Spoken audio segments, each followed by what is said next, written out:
Eu vou começar já falando o que eu amo do George Orwell.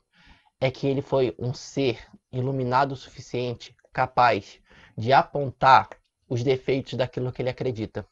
Eu tô com uma raiva muito grande de pessoas que pegam esse livro e falam: olha como o comunismo, não o comunismo, mas como a esquerda não presta. Porque críticas ao comunismo têm que existir, sim. Só Ah, contextualização.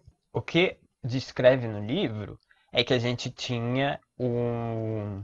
Esse governo se instaurou como uma forma de sarar aquilo que estava causando mal no mundo, que no caso era o capitalismo selvagem, e então se instaurou essa ditadura que seria socialista, uhum. né? Que é baseado na própria revolução, no próprio Partido Comunista da Rússia. Esse livro não é uma fábula como Revolução dos Bichos para fazer uma crítica, mas faz uma crítica sim ao comportamento, ao aproveitamento do discurso da esquerda e trabalhar isso de forma que cria-se uma ditadura. E aqui a gente vê a crítica do George Orwell falando o que esses governos fizeram, né? A gente não tem só o governo da Rússia, mas todos. Manifesto Comunista, muito obrigado. Isso mesmo. Pegar o Manifesto Comunista e transformar em ditadura, em transformar em violência. E então ele mostra isso aqui do lado muito pior. E daí a gente entra no quesito de isso é uma distopia. Porque eu vi muitos vídeos, como eu falei para vocês, eu estudei, né? Se eu vi vídeos de pessoas que são críticos literários, não, de críticos literários da Veja, posso até dar o nome aos bois aqui. É um vídeo de 2015. Eles ficam, não, isso aqui a gente não pode chamar de ficção científica, de distopia. Isso aqui é muito bom, isso aqui é uma crítica social.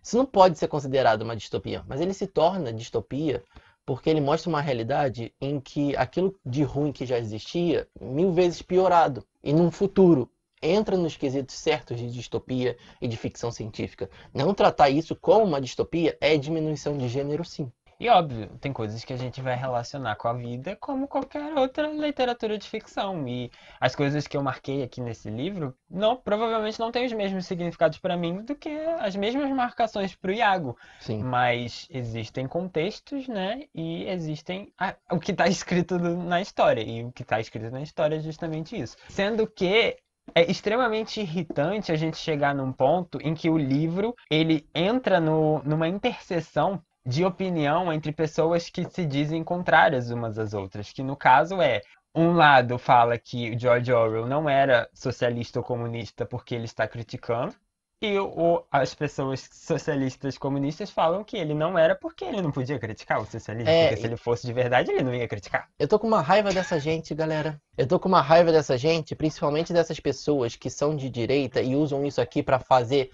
o tipo de discurso, olha como a esquerda não presta, que é o próprio vídeo da Veja, né, que eu falei de 2015. Você encontra vídeos no YouTube de booktubers que vão amenizar o discurso da direita, do tipo, não vou falar que eu sou de direita, mas olha como o George Orwell tá provando pra você. E ele era de esquerda, tá provando pra você que a esquerda não presta. Se ele tá falando, quem sou eu pra discordar?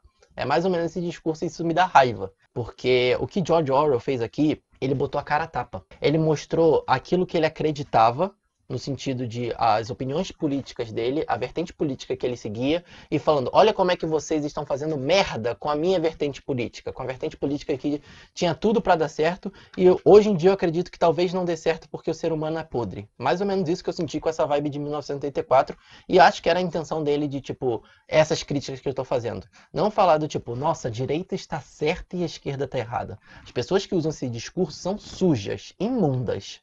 Têm uma opinião muito manipuladoras.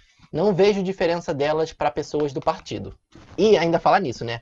Que Luísa disse o seguinte: eu sofri numa hora que o Winston foi contar a história, que eles contaram sobre a revolução que levou o partido ao poder, porque eles inventaram um extremo do capitalismo para justificar o extremo deles.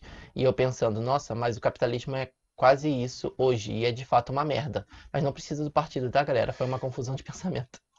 Mas é justamente, é porque assim, é uma coisa que tem que ser feita na narrativa. Você tem que colocar uma opção. Da mesma forma que poderia ter sido o contrário. Da mesma forma que poderia ter sido ele inventasse uma história em que tivesse sido acontecido alguma coisa por causa da esquerda e botasse um governo autoritário extremamente capitalista. E isso que o Tipo, Lucas, isso que o Lucas falou e que a Paula falou também sobre das pessoas falando que George Orwell não podia ser socialista comunista porque ele criticava, me irrita também, porque me faz lembrar não, são os mesmos comportamentos de pessoas que vêm falar do tipo, você não pode criticar movimento LGBT se você faz parte. Você não pode criticar não sei o que se você faz parte. Gente, esse aqui é meu herói de hoje em dia. George Orwell é o meu herói. Eu tô apaixonado por esse homem por causa disso. Porque ele mostra que pode e deve. Pessoas vão usar o discurso dele como usam para serem sujas e imundas com relação ao seu comportamento? Sim. Mas mesmo assim ele foi capaz de apontar os defeitos, e defeitos extremamente necessários que vão ensinando uma pequena parcela da população. Não uma parcela que está lá no poder ou qualquer coisa parecida. Mas uma parcela que está disposta a ser tocada pelo discurso dele e falar, caramba, é isso. E eu queria ver essas pessoas que são de direita, que curtem tweets do Danilo Gentili e que usam esse livro aqui para falar, nossa, olha como o George Orwell está falando que a esquerda não presta, então não vou discordar. Elas apontarem para sua própria vertente política e criticarem. Falar tipo assim, não, a minha vertente política é essa e os defeitos dela são esses. Não tem culhão para ser o que George Orwell foi. sim, Luísa. Não, exatamente. E assim, gente, as coisas estão aí, e movimentos, e partidos, e coisas, justamente para serem criticadas e a gente absorver aquilo que faz sentido e decidir se a parte que não faz sentido pra gente vale a pena a gente cancelar, entre aspas, aquilo, ou continuar aceitando os defeitos. A vida é isso, Sim. sabe? Com absolutamente tudo. Essa coisa de, não, porque você não pode falar mal disso, porque senão você quer me ver morto. Cara, cala a boca. Outra coisa, você criticar não é você ir para um movimento bolsonarista e falar Lula preso. Pelo amor de Deus. Ninguém tá falando de um troço desse, gente. Ai. Porque aí a gente vê de novo a coisa da rede social, né? Sim, as redes sociais tendem a polarizar e a gente acaba nesses polos por causa disso, né? Do tipo, você fica com medo de criticar porque o outro polo já critica demais e você fica, eu não posso falar um ai Sim. por causa disso. E sim, você na rede social, o seu tweet, seu posicionamento vai ser todo transformado, assim como o nosso está sendo assim. Se vocês cliparem a minha parte pistola aqui e botarem, falar, nossa, Iago mandou tacar fogo em italianos. Não tô falando isso. Mas vocês podem fazer isso e me tirar de contexto. Isso faz parte da rede social. Agora, essa é a importância da gente estar aqui conversando sobre um livro, ou a gente se reunir em qualquer lugar, conversar sobre esse livro, ou conversar com outras pessoas sobre posicionamento político. Essa é a importância.